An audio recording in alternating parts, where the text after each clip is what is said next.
오늘 저희에게 주시는 하나님의 말씀은 요한복음 4장 5절에서 8절까지 말씀입니다. 사마리아에 있는 수가라는 동네에 이르시니 야곱이 그 아들 요셉에게 준 땅이 가깝고 거기 또 야곱의 우물이 있더라. 예수께서 길 가시다가 피곤하여 우물 곁에 그대로 앉으시니 때가 6시쯤 되었더라. 사마리아 여자 한 사람이 물을 기르러 왔음에 예수께서 물을 좀 달라 하시니 이런 제자들이 먹을 것을 사러 그 동네에 들어갔음이러라. 아멘. 하나님의 말씀입니다. 할렐루야. 하나님의 말씀하시는 음성이 오늘도 저와 여러분의 귀에 들려지기를 주의 이름으로 축원합니다. 예수님 당시 로마의 식민 통치의 폭력으로 항거한 민족주의자들이 있었습니다. 그들이 열혈당 젤롯입니다. 그들은 로마에 세금 내는 것을 반대했고요, 그들의 글자까지도 거부했던 사람들입니다. 이런 열혈당은 기원전 6년 헤롯 대왕 때 출현하여 기원 후 73년 사해 인근의 마사다 요새에서 전멸했습니다. AD 70년 예루살렘이 함락되자 그들은 가족들과 함께 마사다로 피신하여 로마에 항전했습니다. 요새에는 헤롯 대왕이 숨겨둔 무기들이 많았습니다. 열혈당은 곳에서 무려 3년을 버텼습니다. 하지만 로마인들은 끈질기게 그들을 공격했고 열혈당의 지도자였던 엘리아잘은 당원들을 설득합니다.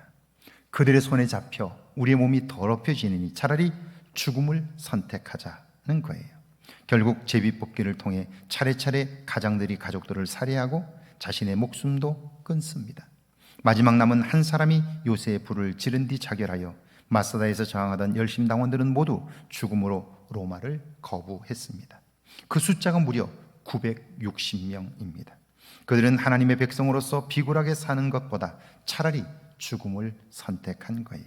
5절입니다. 함께 읽습니다. 사마리아에 있는 수가라는 동네에 이르시니 야곱이 그 아들 요셉에게 준 땅이 가깝고.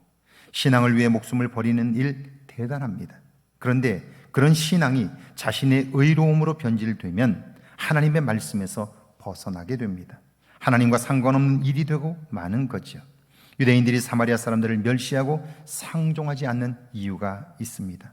그것은 사마리아 사람들은 기원전 721년 아수르 제국에 의해 멸망을 당했고요, 그때 그 땅에 들어온 이방 사람들과 혼인을 통해 피가 섞였습니다.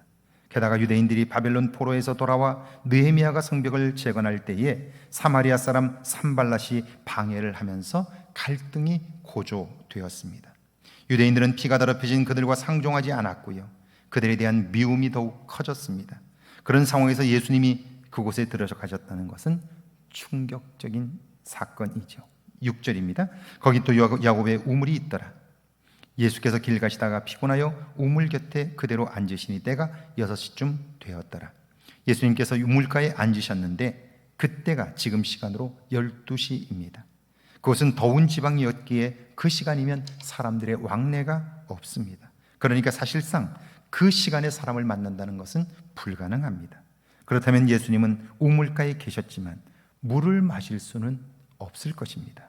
그런데 7절과 8절입니다. 사마리아 여자 한 사람이 물을 기르러 왔음에 예수께서 물을 좀 달라 하시니 이는 제자들이 먹을 것을 사러 그 동네에 들어갔음이러라.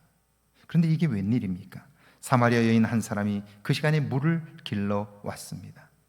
사실 예수님께서 그 물을 직접 떠서 마실 수 없는 것은 대부분이 그 우물이 50m에서 100m입니다. 물을 길러 오는 사람이 두레박을 가지고 와야 물을 기를 수 있습니다. 그러니까 사람을 만나지 못하면 예수님은 우물가에 앉아 계셔도 물을 마실 수 없는 거죠. 사마리아 여인 하나가 와서 물을 기르려고 하니까요, 그에게는 두레박이 있는 거죠. 그 두레박으로 물을 깃게 되니까요, 예수님께서 그 여인에게 물을 좀 달라 하신 거죠. 예수님은 마치 그 여인을 기다렸다는 듯이 그를 만났고 물을 좀 달라 하며 말을 건네십니다. 이 만남이 이 여인의 삶에 결정적인 변화를 가져오게 되는 거죠. 예수님과의 만남은 우리의 존재에 변화를 가져오게 되고 우리의 삶에 놀라운 일들을 이루게 되는 거죠. 오늘 하루도 그분 우리를 찾아오실 때 우리가 그분을 만남으로 우리의 인생에도 새로운 변화가 경험되기를 주의 이름으로 축원합니다. 함께 기도합니다. 의로운 삶을 살되 겸손함을 잃지 않게 해달라고요. 예수님과의 만남이 지속되게 해달라고요. 함께 기도합니다. 하나님 아버지, 은혜와 사랑을 감사합니다. 이 땅을 사는 동안 의롭게 살게 하시되 겸손함을 잃지 않게 하옵소서. 예수님과의 만남이 지속될 수 있도록 은혜를 베풀어 주셔서 주님과 함께 동행하며 주님의 인도하심을 쫓아 살기에 부족함이 없도록 역사하여 주옵소서.